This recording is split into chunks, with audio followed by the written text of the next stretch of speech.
So guys ತುಂಬ ದಿವಸ ಆದಮೇಲೆ ಬ್ಲಾಗ್ ಬರುತ್ತೆ. ಸೊ ಇದನ್ನು ಶಾರ್ಟ್ಸಲ್ಲಿ ಹಾಕ್ತೀನಿ. ತುಂಬ ದಿವಸ ಆದಮೇಲೆ ಸಾಂಗ್ ಬರುತ್ತೆ. ಸ್ವಲ್ಪ ಸಾಂಗ್ ಅಲ್ಲ ಗೈಸ್, ಬ್ಲಾಗ್ ಬರುತ್ತೆ. ಬ್ಲಾಗ್ ಬಾಯ್ ತಪ್ಪ ಬರುತ್ತೆ. ಸೊ ಸಾರಿ, ಆ ಬ್ಲಾಗ್ ಬರುತ್ತೆ.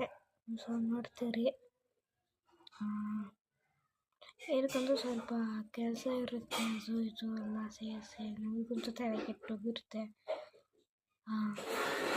ಬ್ಲಾಗ್ ಬರುತ್ತೆ. ಇನ್ನೊಂದು ಸ್ವಲ್ಪ ಡಿಸ್ಟರ್ಬೆನ್ಸ್ ಇರುತ್ತೆ. ಬ್ಲಾಗ್ ಬರ್ತಿರುತ್ತೆ. ನಾಳೆಯಿಂದ ಡೈಲಿ ಬ್ಲಾಗ್ ಬರ್ತಿರುತ್ತೆ. ಸೊ ನೋಡಿ, ನನಗೂ ತಲೆ ಕೆಟ್ಟಿ ಹೋಗ್ತಿದೆ. ಸೊ ಬಾಯ್ಸ್, ಇನ್ನೊಂದು ನೆನಪಿರಲಿ, ಲೈಕ್, ಶೇರ್, ಕಮೆಂಟು ಒಂದು ಇರಲೇಬೇಕು. ಒಂದೇ ಒಂದು ಕಮೆಂಟ್ ಸಾಕು ಗೈಸ್. ಕಮೆಂಟ್ ಇದ್ರೆ ಸಾಕು, ನನಗೆ ತುಂಬ ಹೆಲ್ಪ್ ಆಗುತ್ತೆ. ಸೊ ಡಿಸ್ಟರ್ಬೆನ್ಸ್ ಇರುತ್ತೆ. ಸೊ ಬಾಯ್.